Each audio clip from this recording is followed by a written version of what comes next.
Hej Morten, og tak for din besked. Jeg skal se, om jeg kan give en status her.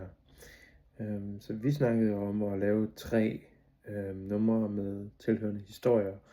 Eller i hvert fald indspille 3 numre, som jeg så også har nogle historier til slutningen af juni. Og jeg kan fortælle dig, at i dag har jeg haft et møde med Magnus Vad, som er produceren. Eller ham, der skal sidde i studiet og være tekniker på det. Det kommer til at koste 1.200 kroner per session, eller måske 1.111, altså 1111. Spørgsmålet er, hvor mange sessions der skal til for de 3 numre. Jeg overvejer også at købe en computer, men jeg har cirka et budget, der hedder 7.000. Så det var sådan den finansielle del. Ellers så tænker vi at starte vores studieproces omkring slut marts. Han har i hvert fald sagt, at han har tid fra 31. marts, men vi har stadigvæk ikke fastlagt præcis, hvornår sessionsne skal ligge. Men ja, jeg glæder mig i hvert fald rigtig meget til at komme i gang.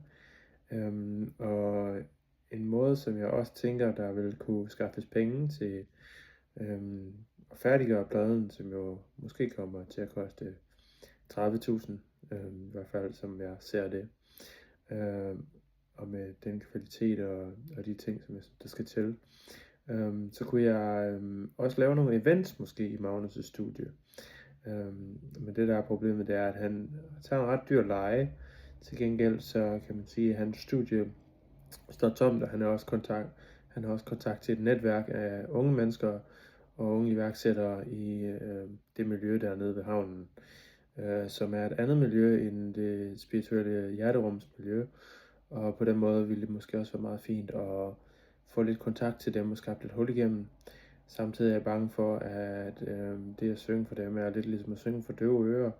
Med andre ord, at jeg er bange for, at på en eller anden måde, at det jeg har kommet med er lidt for spirituelt eller lidt for følsomt, og jeg går ligesom igennem noget frygt og noget tvivl på mig selv og på min readiness, altså hvor klar jeg er i det hele taget til at træde ud, også med bare at lave sådan meditationsevents og så videre, som også er en ting, jeg egentlig har lyst til at gøre og bliver ved med at udskyde, og fortæller mig selv, at det er svært at få hul igennem til diverse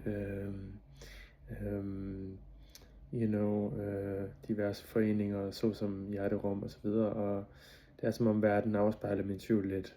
Jeg fortæller mig også historien, at jeg ikke bare kan tage ud i en almindelig folkeskole, og samtidig har jeg jo på en eller anden måde lyst og energi til at nærmest tage ud hver dag og give verden, hvad jeg har at give. Så der er også lidt en fortvivlelse i mig der, og det kan jeg egentlig mærke, det er jeg ked af, men ja, jeg håber, at jeg finder det, der skal til i mig selv, og at de ting, som skal ske, de kommer til at ske, og jeg ved jo, at det er mig, der skal skabe det. Så ja, det var det. Tak fordi du spurgte, tak for interessen, og tak for lige at holde mig lidt på sporet. Det sætter jeg kæmpe pris på. Og du må sige til, hvis du har brug for en ny opdatering, så giver jeg også gerne det. Hej.